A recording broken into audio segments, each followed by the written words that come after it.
제가 조사해 보니까 한 100명 정도 나갔습니다. 100명 정도 나갔는데 사실 저희 예배당 이 사이즈에 이 인원이 딱 적당한 것 같긴 해요. 네, 아주 쾌적하고 이렇게 좋고 그렇습니다.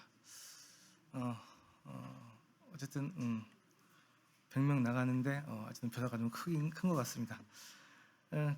어제 토요일이었죠. 어제 날씨가 좀 흐릿했는데 오늘 날씨가 참 좋습니다. 그래서 아마 하나님께서 이렇게 야외 활동하는 우리 아이들 이렇게 좀 도와주는 것 같습니다. 제가 말씀을 있는 주 토요일은 제가 집에서 이렇게 있습니다. 그러면 이제 우리 자매는 애들을 데리고 나가요. 피해주는 거죠.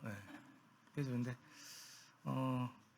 아까 말씀하신 것처럼 집에 애들이 있으면 막 떠들고 막 싸우고 막 시끄럽고 막 신경 쓰입니다. 그래서 저것들 좀 없으면 좋겠다 싶은데 또 어제 또 가만히 있다 보면 적막하고 그래서 그래도 있는 게 낫겠다. 그런 것 같습니다. 그래서 우리 모임에 어쨌든 많은 아이들이 있는 건 참 큰 복입니다. 성도님들 다 이해해 주시고 또 도와주시고 뭘 하든 받아주시고 하셔서 그런 일들이 좀 있는 것 같습니다. 제가 좀 안경을 썼죠. 제가 원래 좀 멀리 있는 게 안 보였습니다. 그래서 멀리 있는 거 안 보이는 건 그냥 불편하지 않은 대로 살았는데 이제 어느 순간 이제 가까이 있는 것이 안 보이기 시작해서 이건 정말 불편하다 해서 지금 이제 안경을 이렇게 맞췄는데 이게 보통 안경이 아닙니다. 렌즈가 2개 들어가 있는 안경이에요. 그래서 멀리 있는 거는 이렇게 멀리 보고 가까이 있는 것들은 이렇게 아래쪽 렌즈 이렇게 봐야 밑으로 봐야 이렇게 보이는. 그래서 지금 제가 좀 적응 중입니다. 적응해서. 이거는 그래요? 예. 저 이게 핸드폰은 이렇게 글씨가 안 보여서 멀리 떨어뜨리면은 너무 작아서 안 보이고 이렇게 가까이 하면 이렇게 노안 때문에 안 보이고 그래가지고 어쩔 수 없이 이 불편한 안경을 이렇게 쓰게 됐습니다. 그러니까요. 네, 5개월이요? 1개월이요? 네. 1개월 동안 잘 참고 제가 그 안에 못 버티고 그냥 이렇게 벗어버릴지도 모르겠는데 어쨌든 이제 좀 적응하면서 살아야 되는 것 같습니다. 오늘 말씀 나눌 내용은 이제 항상 기뻐하라 마지막으로 4번째 정리하는 시간입니다. 제목을 주 안의 기쁨이라고 표현을 했습니다. 지금까지 제가 살아오면서 가장 안 어울리는 주제였습니다. 기뻐하라고 이야기하고 있지만 제 삶 자체가 모르겠습니다. 어쨌든 이렇게 별로 기쁘지 않아요. 원래 뭐 기쁜 거랑은 관계가 좀 먼 사람이기도 하긴 했는데 근데 어쨌든 기뻐하라고 이렇게 말씀을 드려야 하니까 참 어려웠고 이러한 상황에서 기뻐한다는 것 자체도 이렇게 논리적으로 머릿속으로 이해가 되는데 실제적으로 제가 그렇게 살지는 못하고 있어서 많이 좀 부담이 좀 되는 부분이었습니다. 근데 성도님들 아십니까? 기독교가 기쁨의 종교라고 합니다. 알고 계셨어요? 기독교를 기쁨의 종교라고 하는데요. 왜 그런지 좀 찾아볼 좀 봤습니다. 사람들은 누구나 기쁘게 살고 싶고 행복하게 살고 싶습니다. 이 기쁘게 살고 싶은 것은 인간의 기본적인 욕구이자 또 권리이기도 합니다. 그래서 사람들이 참 행복하게 살기 위해서 많은 노력들을 하고 많은 것들을 찾고 있습니다. 근데 이제 안타까운 것은 사람들이 참 만족을 얻을 수 없는 곳, 그러니까 잘못된 곳에 가서 이러한 기쁨을 찾기 때문에 만족하지 못하고 또 다른 걸 찾고 더 강한 걸 찾고 하다가 어려움을 당하는 것이 오늘날 우리 사람들의 현실입니다. 그래서 참 기쁨은 어디에서 오는가, 참 기쁨은 무엇인가 아는 것이 참 중요하고 인생에서 참 귀한 일인 것 같습니다. 다행히 우리는 주 안에서 이 기쁨을 기쁨이 있다는 것을 알고 있고 또 기쁨을 찾고 또 그 기쁨으로 살아가고 있습니다. 아까 사회장님께서 말씀하신 것처럼 세상에 많은 사람들이 별로 기쁘지 않게 살아가고 있습니다. 통계적으로도 우리나라가 그렇게 많이 기쁘게 사는 나라가 아니라고 합니다. 그래서 한국 사람들 생각보다 많이 우울하다라고 얘기합니다. 근데 의외로 그 통계를 이렇게 보니까 비교적 기쁘고 정신적으로 건강하게 사는 사람들이 기독교인이라고 한다고 합니다. 참 기쁨이 어디에 있는지 또 무엇인지 좀 아는 분들이 많이 있으신 거죠. 그래서 우리가 주 안에서 또 하나님 안에서 참 기쁨을 찾고 누리고 사는 것은 하나님의 뜻이 맞는 것 같습니다. 기독교를 기쁨의 종교라고 하는데요. 왜 그러냐면 이 기독교 자체가 하나님 안에서 참된 기쁨을 누리는 것을 가르치고 있기 때문에 그렇습니다.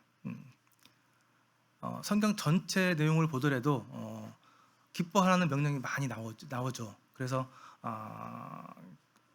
기독교가 기쁨의 종교다라는 말이 맞는 것 같습니다. 성경을 좀 전체적으로 보더라도 그런 부분들이 보이는데요. 성경 전체 이야기를 요약해 보면 하나님께서 당신의 기쁨을 창조하시고 또 그 망가진 기쁨을 다시 회복하는 이야기입니다. 성경이 이야기 책이죠. 성경에 그 이야기가 있는데 그 이야기가 기쁨에 대한 이야기입니다. 하나님께서 천지 창조를 하시고 이 창조된 것들을 보시고 나서 하신 말씀이 있으셨습니다. 하나님이 보시기에 심히 좋았더라, 기뻤더라 라는 거였습니다. 하나님께서 이 천지를 만물을 창조하신 이후에 그분이 느끼신 감정은 기쁨이었습니다. 좋다, 만족스럽다, 기쁨이었습니다. 그렇게 이야기가 시작됐죠. 성경의 이야기가. 그런데 나중에 사람들이 범죄하면서 이 기쁨이 깨졌습니다. 그래서 하나님께서는 계획을 세우셨죠. 내가 이 기쁨을 다시 회복시키겠다. 내가 이 기쁨을 회복시키기 위해서 내 아들 예수 그리스도를 이 땅에 보내겠다라는 계획을 세우셨습니다. 그래서 실제로 2000년 전에 예수님께서 이 땅에 내려오셨습니다. 이게 이제 그 예수님이 태어난 그 모습을 좀 표현한 성화인데요. 알고 계십니까? 그 예수님께서 처음 태어나셨을 때 예수님을 경배하기 위해서 온 사람들이 동방박사가 아니었다는 것 알고 계십니까? 이 태어난 예수님을 맨 먼저 경배하기 위해 찾아온 사람은 동방박사들이 아니고 들판에 양을 치는 목자들이었습니다. 그 당시 이 양을 치는 목자들이라고 한다면 그렇게 계급이 높은 사람들이 아닙니다. 좀 못 사는 하층의 사람들이에요. 그 목자들이 예수님이 태어났다는 천사들의 소식을 듣고 맨 먼저 찾아와서 예수님을 경배했습니다. 누가복음 2장 10절에 나와 있는 말씀인데요. 천사가 이르되 무서워하지 말라. 보라, 내가 온 백성에게 미칠 큰 기쁨의 소식을 너희에게 전하노라. 큰 기쁨의 소식을 너희에게 전한다. 이 큰 기쁨의 소식이 예수님께서 이 땅에 태어나신 거였습니다. 그렇게 하나님께서는 이 땅의 기쁨을 회복하시기 위해서 예수님을 이 땅에 보내주셨습니다. 그래서 예수님이 이 땅에 오셨다라는 것이 우리에게 복음이죠. 기쁜 소식입니다. 이 복음이란 말이 헬라어로 유안겔리온이라는 뜻인데요. 이 앞부분의 이 부분이 기쁨이라는 뜻을 가지고 있습니다. 그래서 우리가 잘 알고 있는 것처럼 복음은 굿뉴스, 좋은 소식이라고 하죠. 그렇게 예수님께서는 이 땅에 망가진, 훼손된 하나님의 기쁨을 회복하시기 위해서 이 땅에 내려오셨습니다. 그리고 실제로 그 예수님께서 이 땅에 오셔서 공생의 사역에서 처음으로 한 기적이 처음으로 일으킨 기적이 뭔지 아십니까? 예, 가나의 혼인잔치의 기적이었습니다. 잘 알고 계시죠? 예, 물로 포도주를 만든 기적이었습니다. 물로 포도주를 만든 기적. 이게 예수님께서 공생애를 시작하시면서 처음으로 행한 기적이었습니다. 가나의 혼인잔치가 있었습니다. 혼인잔치. 이스라엘 사람들의 그 문화에서 이 혼인잔치는 굉장히 큰 잔치입니다. 굉장히 오랜 시간 동안 굉장한 많은 물질들을 들여서 성대하게 온 이웃들이 함께 즐기는 기쁨의 그런 축제의 그런 날이었습니다. 그런 잔치예요. 그리고 그 기쁨, 그 잔치의 핵심인 포도주입니다. 이 당시에 이 포도주는 그 잔치의 기쁨을 상징합니다. 그러니까 이 포도주가 기쁨인 거예요. 근데 이 가나 혼인잔치에서 잘 아시는 것처럼 포도주가 떨어졌죠. 포도주가 떨어졌습니다. 행사 차원에서도 이건 굉장히 큰 난감한 일입니다. 실제로 이제 그래서 우리는 이 기적을 해석하게 될 때 기쁨이 사라졌다라고 이렇게 봅니다. 이런 상황에서 예수님께서 처음으로 기적을 베푸셨는데 그 기적이 그 기쁨을 회복하는 기적, 그 포도주를 만드는 기적, 보통 포도주가 아니라 진짜 포도주. 원래 그 문화에서는 맛있는 걸 먼저 내고 나중에 좀 덜 맛있는 걸 내는 건데 이 예수님이 만든 포도주를 맛본 사람들이 어떻게 이런 맛있는 포도주를 이제서야 내오느냐 하는 내용을 통해서 예수님께서 만드신 포도주는 진짜 정말 참 기쁨, 정말 좋은 포도주였다는 걸 얘기하고 있습니다. 그러니까 이 예수님께서 베푸신 첫 번째 기적 얘기하고 계신 것은 세상에 기쁨이 사라졌는데 예수님께서 이 땅에 진짜 기쁨, 참 기쁨을 주기 위해 오셨다라는 것을 잘 보여주는 사건입니다. 그래서 예수님께서 그 첫 번째 기적을 그렇게 행하신 거죠.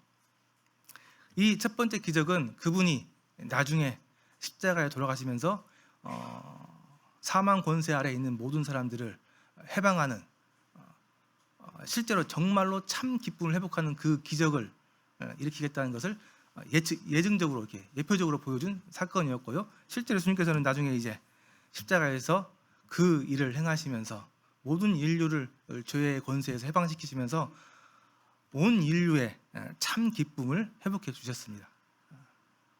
예수님이 하신 일이죠.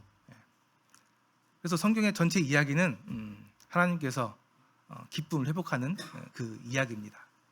그래서 우리 이 하나님의 사람들에게, 자녀들에게 이 기쁨은 너무나 중요한 일이고 정말 기쁨 가운데 살아야 되는 것이 정말 맞는 당연한 이야기입니다. 그래서 기쁨은 하나님의 그 이야기에 아주 중요한 역할을 담당하고 있습니다. 이런 하나님께서 우리를 향한 그분의 뜻, 그분의 명령으로 항상 기뻐하라라고 명령해 주셨습니다. 그래서 우리는 지금 계속해서 이 하나님께서 명령하신 하나님의 뜻 주 안에서 항상 기뻐하라라는 말씀에 대해서 얘기를 나누고 있습니다. 오늘이 그 네 번째 시간에 말씀드렸죠. 잠깐 복습을 하면요, 우리가 왜 기뻐해야 하는가 말씀을 나눴었죠. 기억을 되돌려 보면 우리가 주 안에서 가장 만족할 때 하나님께서 영광을 받으신다. 우리가 기뻐할 때 하나님께서도 그만큼 더 기뻐하신다. 우리 인간의 존재의 목적 자체가 하나님을 기뻐함으로, 하나님 안에서 하나님을 기뻐함으로 하나님을 기쁘게 해드리는 것, 하나님을 영화롭게 하는 것이 우리 사람의 인간의 존재의 목적이다라고 이야기하고 있습니다. 그래서 우리는 기뻐해야 된다라고 이야기하고 있습니다. 우리 자녀들이 정말 기뻐할 때 그 부모가 더 기쁜 것처럼 우리가 주님 안에서 우리가 만족할 때, 우리가 기뻐할 때 하나님께서 그만큼 더 큰 영광을 받으신다. 그래서 우리는 하나님 안에서 항상 기뻐해야 된다라고 이야기했습니다. 그러면 하나님께서 주시는 그 기쁨은 무엇이냐라는 부분을 또 좀 잠깐 교제를 했었죠. 우리가 알고 있는 일반적인 기쁨은 아니고 하나님 안에서 누리는 기쁨은 어떠한 기쁨이냐라고 얘기했는데, 이 기쁨은 주님 안에 하나님과 연결되어져서 누리는 기쁨이다라고 얘기했습니다. 세상에 그 어떤 것이 아니라 오직 하나님과 연결되어서 하나님 안에서 누리는 기쁨이다라고 얘기했습니다. 그래서 우리 내부에 있는 성령님을 통해서 나오는 기쁨, 성령의 기쁨, 우리 내부에서 솟아나는 기쁨이기 때문에 외부의 환경에 영향을 받지 않는, 우리 안에 예수님 계시다고 한다면, 성령님 계시다고 한다면 항상 기쁠 수 있는, 내부에서 솟아나는, 샘물처럼 솟아나는 그런 기쁨이다, 이런 기쁨이다 라고 좀 말씀을 좀 드렸습니다. 그래서 오늘은 이제 이 기쁨을 누리고 유지하는 비결에 대해서 좀 말씀을 좀 드리려고 합니다. 몇 가지 좀 말씀을 드리려고 하는데요. 하나님 안에서, 주님 안에서 누리는 기쁨, 이 기쁨을 누리기 위한 방법은 너무나 당연합니다.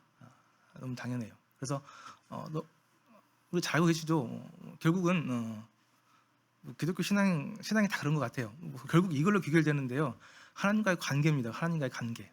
하나님과의 관계가 좋으면 항상 기뻐할 수 있고, 하나님과 관계가 나쁘면 아무리 좋은 일이 있어도 기쁘지 않습니다. 결론은 하나님과의 관계예요. 그럼 그 하나님과의 관계를 어떻게 우리 유지하느냐? 이것도 우리가 너무 잘 알고 있죠. 말씀과 기도와 교제입니다. 하나님 말씀으로 하나님과 교제하고, 하나님 앞에 나가서 기도를 하나님과 교제하고, 또 성도들과 교제하면서 이 하나님과의 관계를 우리가 잘 가꿀 수 있고, 그렇게 하나님의 관계를 잘 유지하는 것이 우리가 신앙을 유지해가고 성숙해 나가는 방법이라는 것에 대해서 잘 알고 있습니다. 그래서 오늘은 그 당연한 얘기는 좀 두고요. 좀 더 구체적으로 제가 세 가지만 더 좀 말씀을 좀 드리려고 합니다. 그런데요, 우리는 이 성경에서 얘기하고 있는 이 항상 기뻐하라. 결국 이제 중요한 거 그거죠. 항상 기뻐하라고 했는데 우리는 결국 기뻐하지 않을 수 있는 상황에서도 기뻐해야 된다. 기쁨이 없는 고통 가운데서도 기뻐해야 된다. 이게 사실 관건이죠. 이게 이제 우리가 사실 항상 기뻐하기 위한 문제이기도 하고, 또 이게 그 핵심이기도 합니다. 결국 항상 기뻐하기 위해서는 기뻐할 수 없는 상황에서 어떻게 기뻐하느냐, 이거잖아요. 그래서 이 부분을 좀 말씀드리려고 하고요. 이 상황, 기뻐할 수 없는 상황인데 기뻐해야 되는 이 상황에 대해서 좀 먼저 좀 이해를 좀 하고 넘어가도록 하겠습니다. 찬송가 487장 어둠 후에 빛이 오고, 이 찬송 제가 좀 좋아하는 찬송이었습니다. 잘 알고 계시죠? 어둠 후에 빛이 오고, 바람 부는 후에 잔잔하고, 소나기 후에 햇빛 나고, 수고하는 후에 힘이 있다. 보통 이제 이 찬양 좋아하시는 분들이 대부분 다 그렇습니다. 좀 힘들거나 좀 어렵거나 하는 분들이 이 찬양을 좋아합니다. 근데 이게 사실 진리죠. 진리입니다. 그래서 성경 말씀에도 보면, 시편에 보면 저녁에는 울음이 깃들지라도 아침에는 기쁨이 온다 라는 말씀이 있습니다. 굉장히 희망적이죠. 굉장히 희망적입니다. 그래서 고통 있은 후에 해결이 있고, 그 연약한 후에 강건함이 오고, 괴로움 후에 평안이 오고, 슬픔 후에 기쁨이 있다라는 얘기입니다. 굉장히 참 힘이 되는 말씀이고 맞는 말씀입니다. 근데 오늘 우리가 살펴보려고 하는 그 상황은 아닙니다. 이 상황은 안 좋은 일이 있으면 좋은 일이 있다라는 그 상황이고요. 인과관계고요. 오늘 제가 살펴보려고 하는 상황은 안 좋은 상황인데, 그 안 좋은 상황이 안 끝났는데, 그 안 좋은 상황 가운데 있는데 그 안에서 기뻐할 수 있다라는 부분을 살펴보려고 합니다. 그러니까 상황이 좀 다르죠. 그렇지 않은 상황, 아픔이 끝나지 않은 상황인데, 아직 그 괴로움이 다 지나가지 않았는데 그 상태에서 기뻐할 수 있다. 이게 이제 그 성경의 얘기거든요. 이런 상황이라는 겁니다. 이런 상황이다 보니까 사실 이제 항상 기뻐라는 얘기를 들어보면 말이 안 되는데, 불가능해 보이는데, 이게 좀 이상한데, 그런 표현들이 나타나는 거죠. 근데 분명한 것은 하나님께서는 고통 가운데 기뻐할 수 있다, 슬픔 가운데 기뻐할 수 있다라고 얘기하고 있고요. 성경에 보시게 되면 이 기쁨과 고통이 동시적인 상황이다라는 것을 증거하는 부분들이 많이 있습니다. 그래서 빌립보서 3장 1절 2절 말씀을 보게 되면 끝으로 나의 형제들아 주 안에서 기뻐하라. 너에게 같은 말을 쓰는 것이 내게 수고로움이 없고 너에게 안전하니라. 개들을 삼가하고 행악하는 자들 삼가하고 몸을 상해하는 일 삼가하라. 이 말씀 보면 기뻐하라고 명령을 하고 있는데요. 그 뒤에 있는 발들을 보면 개들 삼가하고 행악하는 자들 삼가하라는 말씀 보면은 이 개들을 삼가해야 되고 행악하는 자들 삼가해야 되는 그 상황 가운데 있다는 것을 볼 수 있습니다. 그러니까 이러한 안 좋은 상황 가운데 기뻐하라고 명령하고 있다는 것을 우리가 볼 수 있죠. 또 보면은 그러므로 이제 여러 가지 시험으로 알면 너희가 잠깐 근심하게 되지 않을 수 없으나 오히려 크게 기뻐하는도다. 이 말씀도 마찬가지입니다. 근심하는 상황이지만 근심하기 위한 상황이지만 오히려 크게 기뻐할 수 있다. 근심하는 게 아직 안 끝났는데 근심하는 그 상황 가운데서 기뻐할 수 있다라는 것을 얘기하고 있습니다. 그래서 고린도후서 6장에도 근심하는 자 같으나 항상 기뻐하고 근심하는 것 같은데 근심하는 거 있는데 기뻐한다라고 얘기하고 있죠. 그러니까 참 일반 하나님을 모르는 사람들이 보기에는 말도 안 되는 이야기죠. 그러나 우리 그리스도인들은 다르죠. 근데 우리는 이게 가능하다는 것을 경험적으로 알고 있습니다. 사실 세상 사람들도 알아요.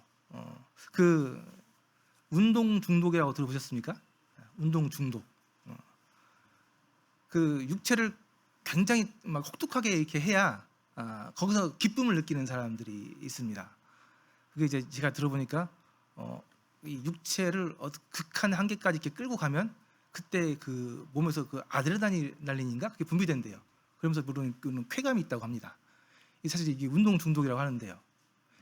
똑같은 상황이죠. 고통 가운데서 기쁨을 이렇게 느끼고 있는 겁니다. 좀 더 신령하게 얘기해 볼까요? 우리는 많이 이걸 경험합니다. 아픔이 있는데 슬픔이 있는데 동시에 기쁨이 있는 것. 장례식장에 가면 이런 것들을 경험할 수 있습니다. 물론 이제 세상적인 사람들은 아니고 그리스도인들의 장례식장에 가면 이런 일들을 경험할 수 있습니다. 분명히 우리 부모님, 우리 친척 이별 때문에 슬프죠.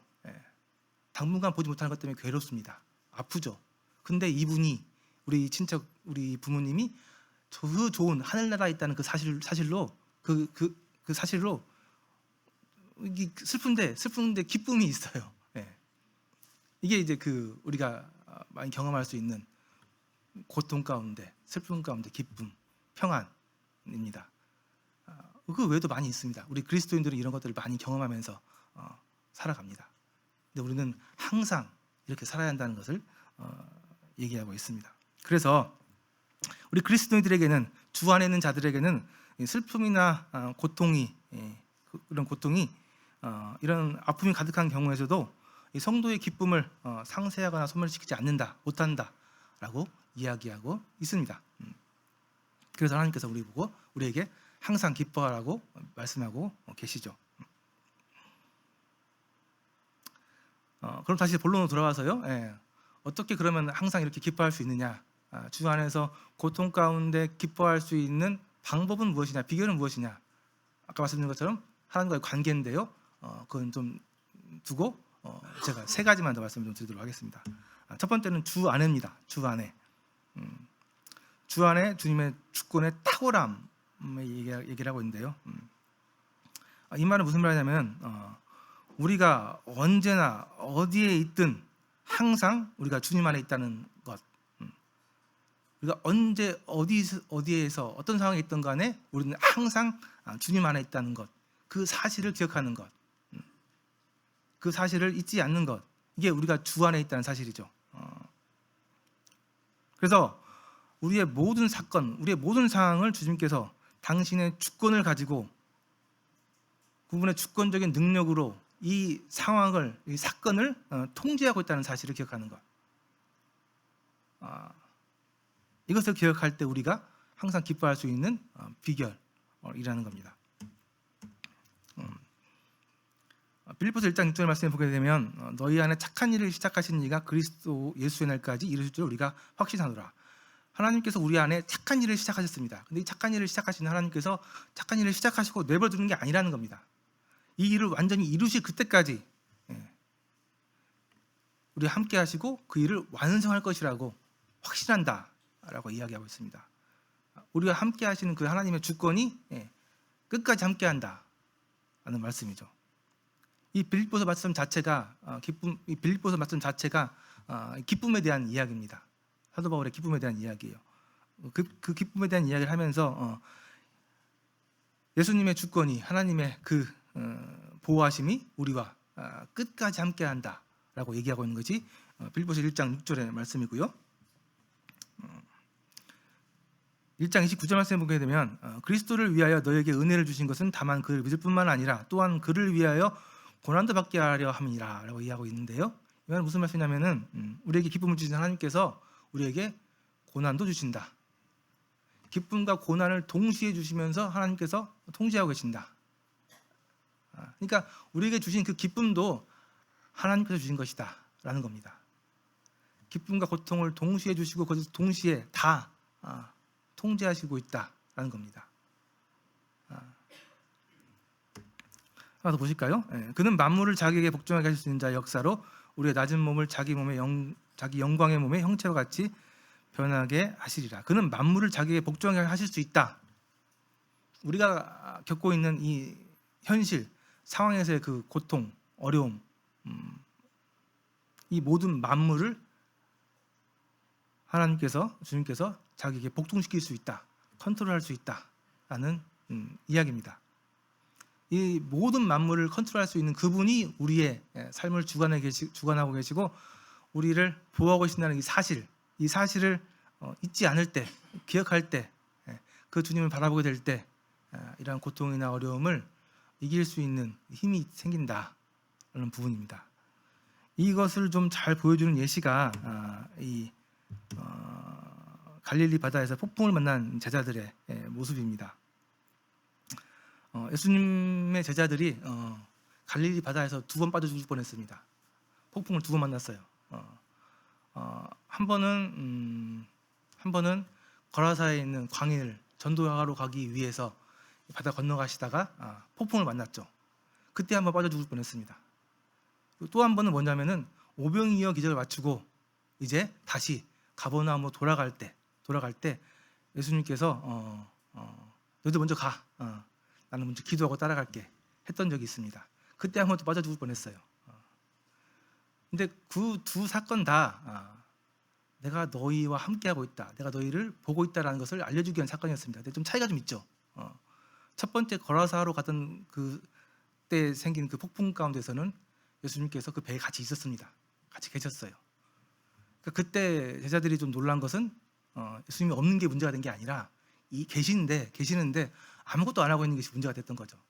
그래서 막 예수님께 불평했던 겁니다.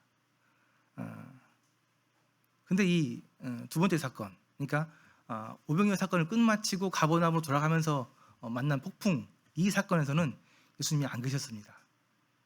예수님이 안 계셨어요. 그러니까 이제 더 난리가 난 거죠. 누가복음 6장에 나와 있는 말씀인데요. 예수께서 즉시 제자들을 재촉하사 자기가 무리를 보내는 동안에 배 타고 앞서 건너편 벳세다로 가게 하시고 무리를 작별하신 후에 기도하러 산으로 가시니라.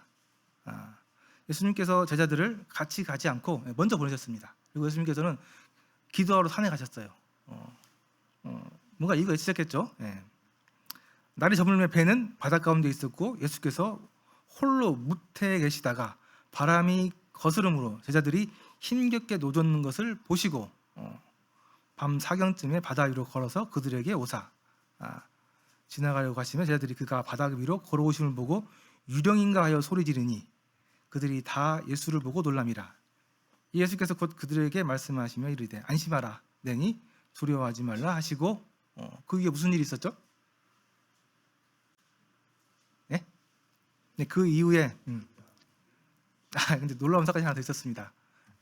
베드로가 바다 위를 걷게 됩니다. 예수님께서 이 땅에 그 물 걸어오신 걸 보더니만 모르겠어요. 베드로 좀 특별한 사람이에요. 특이한 사람이에요. 나도 한번 걸어보겠다. 그래서 정말 바다 위를 걸었습니다.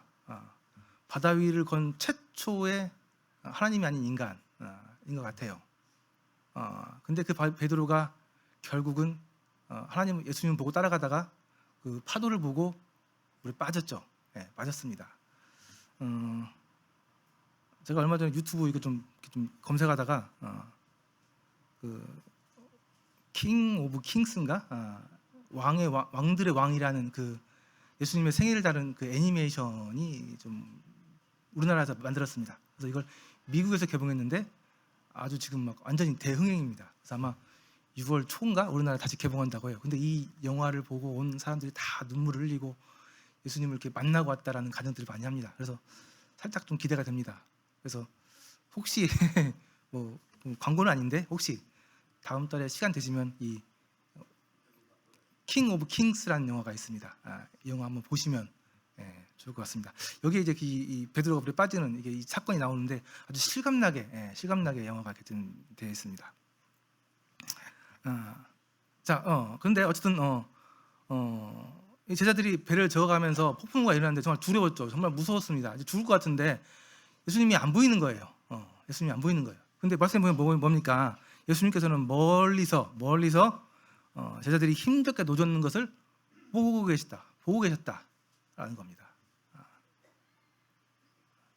예수님이 옆에 안 계시지만 예수님께서는 그들이 어떤 상황에 있는지 다 보고 계셨다는 겁니다.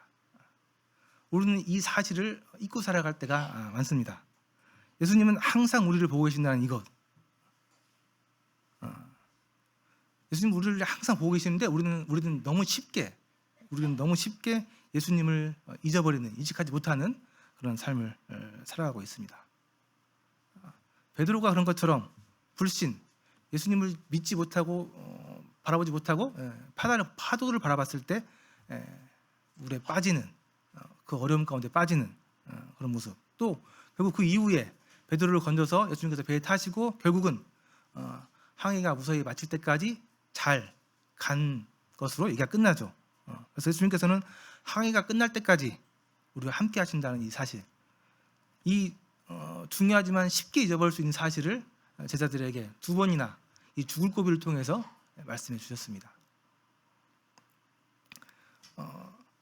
주님 안에서 항상 기뻐할 수 있는 비결 한 가지 말씀드리고 싶다고 한다면, 첫 번째는 우리 삶 가운데 항상 함께 하시고 우리의 삶을, 우리의 모든 상황을 통제하고 컨트롤하시는 그 하나님, 그분의 주권, 그분의 능력을 신뢰하는 것, 믿는 것, 바라보는 것, 이게 첫 번째 우리가 항상 기뻐할 수 있는 비결 중에 하나가 되겠습니다. 두 번째, 가장 귀한 보물 예수 그리스도입니다. 빌립보서에 보면은 놀라운 사도 바울의 고백 중에 하나가 나는 스스로 자족하는 법을 배웠다라는 말씀입니다. 4장 11절부터 13절에 나오는 말씀인데요. 내가 궁핍함으로 말하는 것이 아니니라 어떠한 형편이든지 나는 자족하기를 배웠노니 나는 비천에 처할 줄을 알고 풍부에 처할 줄도 알아 모든 일 곧 배부름과 배고픔과 풍부함과 궁핍에도 처할 줄을 아는 일체의 비결을 배우느라 내게 능력 주시는 자 안에서 내가 모든 것을 할 수 있느니라. 사도 바울의 물론 사도 바울은 정말 특별한 사람입니다.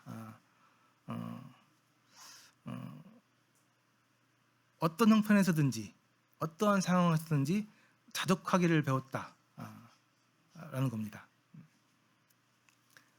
그래서 이런 분들, 이분은 항상 기뻐할 수 있는 것 같습니다. 어떠한 상황에서든 다 만족할 수 있다고 하니까요. 그래서 그 뒤에 나와 있는 내게 능력 주시는 자 안에서 내가 모든 것을 할 수 있다. 이 말씀은 여기서 나온 말씀입니다. 그러니까 이것을 내가 뭐든 다 할 수 있다. 그런 말씀은 아니고요. 내게 능력 주시는 자 안에서, 이 말은 무슨 말이냐면 주님 안에서 주님을 통해서 할 수 있다라는 얘기를 하고 있는 거고요. 모든 것을 할 수 있다는 이 말도 결국은 이 위의 말들과 연결시켜서 봤을 때는 어떠한 환경에서도 기쁨을, 하나님에 대한 기쁨을 연결할 수 있다, 적용할 수 있다라는 겁니다. 그런 말씀으로 받아들이셔야 되는 것이 맞는 해석인 것 같습니다. 자족. 그 사전을 찾아보니까요, 환경과 상관없이 스스로 만족할 줄 아는 자기 충족감이라고 나와 있습니다. 이걸 좀 성경적으로 좀 풀어서 얘기하게 되면 환경과 상관없이 주님만으로 만족할 줄 아는 성령님의 능력이라고 얘기할 수 있을 것 같습니다. 그러니까 환경과 상관없이 주님만으로, 주님 한 분만으로 만족할 수 있는 능력. 그래서 주님 한 분만으로 만족할 수 있다는 말은 가진 것이 없고 잃은 것이 많을 때에도 예수 그리스도가 오셔서 그분이 우리의 잃은 것보다 더 귀한, 더 많은 것으로 나타나신다 라는 표현이고요. 가진 것이 많아 풍족하고 넘칠 때에는 예수 그리스도가 우리에게 오셔서 그분이 우리가 가진 것보다 더 풍요로우심을, 더 위대하심을 나타낸다. 이게 이제 자족, 주님으로 자족하는 부분입니다. 사도 바울은 어떻게 이런 자족하는 법을 배웠을까? 물론 이제 그의 삶 가운데서 보게 되면 수많은 고난과 많은 역사 가운데서 이런 것들 스스로 배울 수 있었을 텐데요. 좀 더 보게 되면 사도 바울의 고백을 통해서 좀 생각해 볼 수 있습니다. 빌립보서 3장 8절에 나와 있는 말씀인데요. 모든 것을 해로 여김은 내 주 그리스도 예수를 아는 지식이 가장 고상하기 때문이라. 내가 그를 위하여 모든 것을 잃어버리고 배설물로 여김은 8절에 나오는 말씀인데요. 여기 보시면은 사도 바울의 고백인데요. 내가 자족할 수 있었던 이유는, 내가 자족하는 것을 배운 것은 예수 그리스도 아는 것을 가장 고상한, 가장 귀한 것임을 알았기 때문이다 라고 얘기하고 있습니다. 그러니까 너무 좋은 게 있는 거예요. 너무 크고 너무 좋은 게, 너무 위대한 게 있는 거예요. 그러니까 그 외의 것들은 가치가 없게 보이는 거죠. 상대적으로 태양이 솟아오르면 밤에 그 빛났던 별들은 다 그 빛을 잃어버립니다. 너무 좋은 것, 더 밝은 것, 더 큰 것이 있기 때문에 그 하찮은 것들, 그런 것들 다 의미가 없는 거죠. 정말 크고 아주 값진 그 보석 진주 앞에서는 다른 그 작은 보석들은 그 빛을 잃어버립니다. 사도 바울이 자족하는 법을 배웠던 것은 정말 귀한 것, 가장 귀한 것, 모든 것 때는 예수 그리스도 그분을 가지고 있었기 때문이고요. 그분이 그 귀한 보물이라는 것을 잘 알고 있었기 때문에 그렇습니다. 그래서 고린도후서 6장에 보게 되면 우리는 속이는 자 같으나 참되고 무명한 자 같으나 유명한 자요, 죽은 자 같으나 보라 우리가 살아있고 징계를 받은 자 같으나 죽임을 당하지 아니하고 근심하는 자 같으나 항상 기뻐하고 가난한 자 같으나 많은 것을 부욕해 하고 아무것도 없는 자 같으나 모든 것을 가진 자로다. 아무것도 없는 자 같으나 모든 것을 가진 자다. 참 좋아하는 말씀인데요. 우리의 본분에 대해서, 본질에 대해서 얘기를 하고 있습니다. 예수 그리스도를 가졌기 때문에, 예수 그리스도가 그분이 내 안에 계시기 때문에 아무것도 없는 것처럼 보이지만 실제로는 모든 것을 다 가진 사람들. 이 예수 그리스도가 있기 때문에 이 예수 그리스도만으로 자족할 수 있는 사람들, 이 예수 그리스도가 있다는 그 사실 하나만으로 다른 것들이 다른 어떤 것들이 문제가 되지 않는 사람들. 우리 안에 계신 이 그리스도가 정말 귀한 보물이라는 것을 잊지 않고 정확하게 알고 있을 때 항상 기뻐할 수 있는 비결입니다. 두 번째 비결입니다. 하나 더 말씀을 좀 드리고 싶은데요. 선택하고 복종하기입니다. 이건 제가 이제 말씀 좀 찾아보다가 어떤 목사님이 하신 이야기입니다. 정말 화나는 일이 생겼는데, 정말 짜증나는 일이 생겼는데 이게 아닌 것 같아서 난 괜찮아 하면서 막 소리를 지르면서 나는 즐거워, 나는 기뻐, 나 하나님 앞에서 만족해, 이렇게 막 억지로 소리를 지르고 막 했다는 거예요. 근데 이게 정말로 그 짜증나고 화나는 일이 없어졌대요. 정말 그 기쁨이 생겼다고 합니다. 진짜가? 그래서 제가 어제 한번 해봤습니다. 어제 하루 종일 집에 있으면서 정말 왜 이러지, 정말 싫다 이거 하고 있는데 괜찮아, 난 정말 좋은 일 하고 있는 거야, 나는 기뻐, 막 아무도 없으니까 소리를 좀 질러봤어요. 그러니까 진짜로 조금 기뻐지는 것 같아요. 기쁜 것 같아요. 그래서 괜찮은 것 같습니다. 뭐 저만 그런 게 아니고 뭐 다른 분들 얘기하는 분들 계시니까요. 이 기쁨은 선택하고 복종한 겁니다. 선택하셔야 돼요. 아무리 기쁜지 않은 어려운 상황이 있다 할지라도 선택하셔야 됩니다. 기뻐하라고 했으니까요. 명령이니까요. 예. 나는 기뻐. 나는 하나님 안에 있어. 나는 주님 안에 있어. 주님이 나와 함께하고 계셔. 이 사실로 인해서 나는 기뻐. 즐거워. 이거 아무것도 아니야. 막 일부러 소리 지르고 소리 내고 막 일부러 찬양하고 하는 거죠. 똑같은 상황이 시편에 나와 있습니다. 다윗의 고백인데요. 이 상황이 시편 57편의 상황이 이 다윗이 자기를 죽이려고 하는 사울을 피해서 벳구리불인이라는 동굴이 있습니다. 그 사진은 제가 찍은 건데요. 저 가봤습니다. 정말 동굴이에요, 동굴. 정말 사람이 살 수 없는 동굴이고요. 여기 밑에 보면 뭐 중간에 사진을 보면 사람들 많이 있죠. 이 동굴이 아니고요. 그 맨 오른쪽에 있는 사진 보면 그 조그만 구멍 있죠. 이게 그 사람이 이게 겨우 엎드려서 들어갈 수 있는 그 구멍입니다. 이 구멍에 숨었다는 거예요. 이게 이렇게 쭉 들어갈 수 있어요. 그래서 들어갔다 나오는데 한 10분 걸리더라고요. 이렇게 기어서 나오는 그런 동굴입니다. 실제로 이런 동굴들이 많이 있어요. 그러니까 다윗이 그 당시에 사울을 피해서 동굴에 숨어들었다는 얘기는 이런 굴에 숨었다는 얘기라고 합니다. 그러니까 못 찾는 거죠. 들어와서도 못 찾고 그냥 가는 거예요. 살기 위해서 이렇게 했다는 겁니다. 실제로 이 체험을 해요. 한 10분에서 15분 걸리는 건데 이렇게 막 이렇게 들어가서 이렇게 돌아서 나옵니다. 저는 못 들어갔어요. 저는 이렇게 폐쇄공포증 그런 게 있는 사람들은 못 들어갑니다. 이거. 저는 그래서 저는 안 될 것 같습니다 하고 나오시는 분들 사진 찍어드렸는데 근데 정말로 다윗이 이곳에 들어가서 이렇게 목숨을 부지한 거예요. 그 상황에서 한 내용, 그 노래가 이 시편 57편입니다. 그러니까 그들이 내 걸음을 막으려고 그물을 준비하였으니 내 영혼이 억울하도다. 그들이 내 앞에 웅덩이를 팠으나 자기들이 그 중에 빠졌도다 하면서요. 하나님이여 내 마음이 확정되고 내 마음이 확정되었사오니 내가 노래하고 내가 찬송하리다. 이게 그냥 하는 말이 아니라 아까 같이 그 억지로 소리를 지르는 그런 고백이라는 겁니다. 성경을 연구하신 분들이 다 그렇게 얘기를 해요.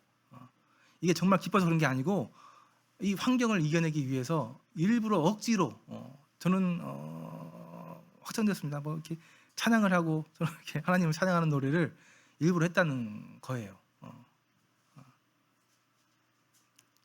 아마 똑같이 다윗도 이러한 상황들을 통해서 위로를 받았겠죠. 또 하나님 앞에서 기쁨을 아마 회복했을 거라고 보입니다. 의도적으로 선택해서 복종하는 것. 정말 그럴 수 없을 것 같은데 안 될 것 같은데 의도적으로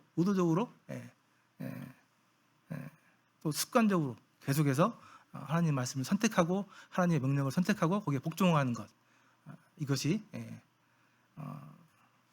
고난 가운데 기뻐할 수 있는 제가 드리고 싶은 세 번째 방법입니다. 이 세 가지를 잘 기억하시고 고난 가운데 좀 적용해 보시면 좋겠습니다. 정리를 좀 하겠습니다. 영국의 상원의원인 캐롤라인 콕스라는 분입니다. 기사 내용인데요.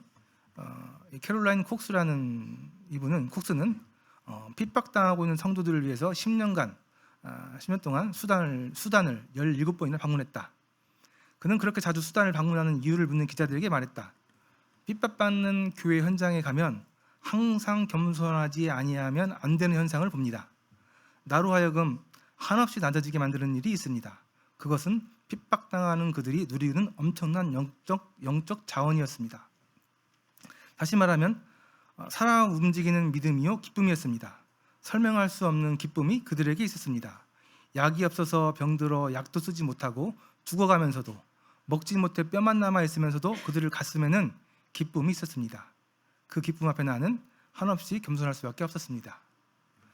이게 이제 영국의 상원의원이면 꽤 높은 분입니다. 이분의 고백입니다. 일부러 그치만 고통 가운데 있는 이 수단을 자주 방문해서 이런 영적인 자원을 보고 또 하나님 앞에서 위로받고 또 그런 것들을 깨우치고 왔다고 합니다. 오늘날 세상은 너무나 풍족해서 더 많고 더 자극적이고 더 좋은 것을 찾아서 살아가기 쉬운 현실입니다. 우리 그리스도인도 마찬가지입니다.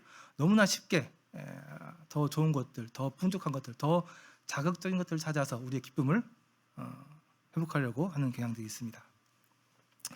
그러나 예수 그리스도를 알고 또 그분의 은혜로 살아가고 있는 그리스도인이라고 한다면 너무나 당연하게 주님 안에서 주님으로 기쁨을 누릴 수 있어야 합니다. 세상에 그 어떤 것도 주님 안에서 우리가 주님을 누리는 그 기쁨과 비교할 수 없다는 사실을 잘 알고 주님 안에서 주님으로 인해서 이 기쁨들을 추구하면서 살아야 합니다.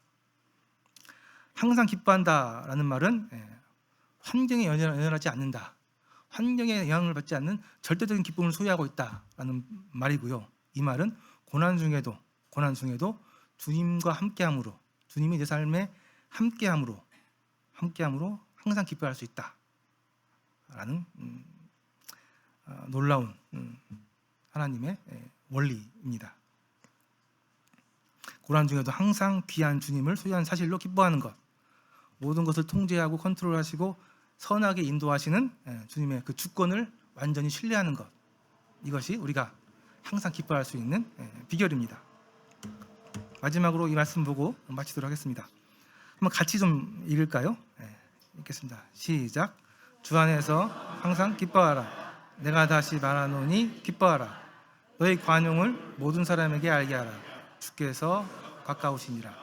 아무것도 염려하지 말고 다만 모든 일에 기도와 간구로 너희 구할 것을 감사함으로 하나님께 아뢰라. 그리하면 모든 지각에 뛰어난 하나님의 평강이 그리스도 예수 안에서 너희 마음과 생각을 지키시리라. 이 말씀을 잘 기억하시고 사시면 좋겠습니다. 아무것도 염려하지 말고, 물론 염려가 되겠죠. 염려하지 말고 다만 모든 일에 기도와 간구로 너희 구할 것을 감사함으로 하나님께 아뢰라. 명령입니다. 아뢰 보십시오. 명령입니다. 그리하면 모든 지각에 뛰어난 하나님, 모든 지각에 뛰어나다, 이 말은 모든 상황을, 모든 이해를 초월한다라는 이야기입니다. 모든 상황, 어떠한 환경을 다 초월하는 하나님의 평강이 예수 그리스도 안에서 우리의 마음과 생각을 지키신다고 하셨습니다. 우리의 환경을 변화시키거나 우리의 고난을 해결해 주거나 그렇지 않다 할지라도 우리의 마음과 생각을 지키신다고 합니다. 아무리 어려운 상황 가운데서도 마음과 생각에 평안이 있으면 견딜만 하고 견딜 수 있습니다. 그러나 마음과 생각이 어려우면 이건 정말 답이 없습니다. 모든 지각에, 모든 것을 초월하시는 하나님의 평강이 우리의 마음과 생각을 지켜주신다는 이 말씀을 잘 기억하시면서 항상 기뻐하는 삶을 사시기를 소원합니다. 네, 마치도록 하겠습니다.